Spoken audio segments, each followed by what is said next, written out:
We have breaking news for you now. The Indian government has expelled a top Canadian diplomat after Canada expelled a top Indian diplomat, saying that alleging that there's an involvement of agents of the Indian government in the killing of the Khalistani extremist, the Khalistani terrorist Hardeep Singh Nijjar.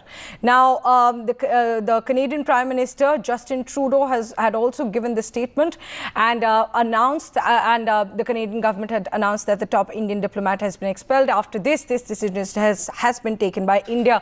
My colleague Vishnu Shom now joining us for more details. And Vishnu, tell us what the official release says. Interestingly, it doesn't name the diplomat. I think, Priyanshi, the bottom line is that this is the lowest ebb in relations between India and Canada. The relationship has plunged at this stage, with India in a tit-for-tat move, expelling a senior Canadian diplomat. This is what the Indian statement says. The High Commissioner of Canada to India was summoned today and informed about the decision of the Government of India to expel a senior Canadian diplomat based in India. The concerned diplomat has been asked to leave India within the next 5 days. The decision reflects the Government of India's growing concern at the interference of Canadian diplomats in our internal matters and the involvement in anti-India activities.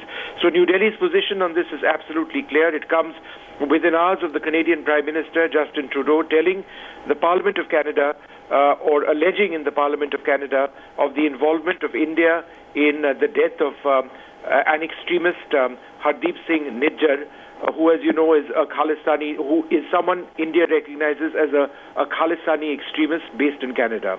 India has categorically denied that in a statement earlier on today, and in retaliation to the Canadian move to expel a senior Indian diplomat in Ottawa, New Delhi has expelled a senior Canadian diplomat now. The entire issue of the involvement of Khalistanis in Canada, the fact that the Government of Canada has done precious little to address India's concerns, the fact that this has been a lingering concern for several decades, these are important issues which have been spelled out to the Government of Canada at various levels over the last, in recent times, but indeed over the last several decades as well.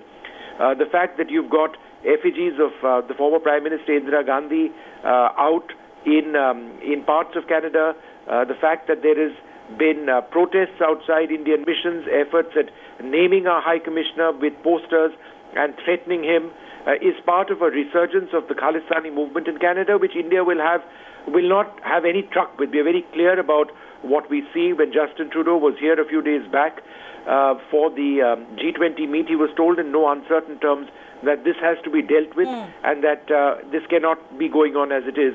And now we've seen a series of diplomatic steps from both sides. Vishnu, thanks very much. As Vishnu pointed out, that this is a new low in India-Canada ties, and it doesn't seem to be getting better for now.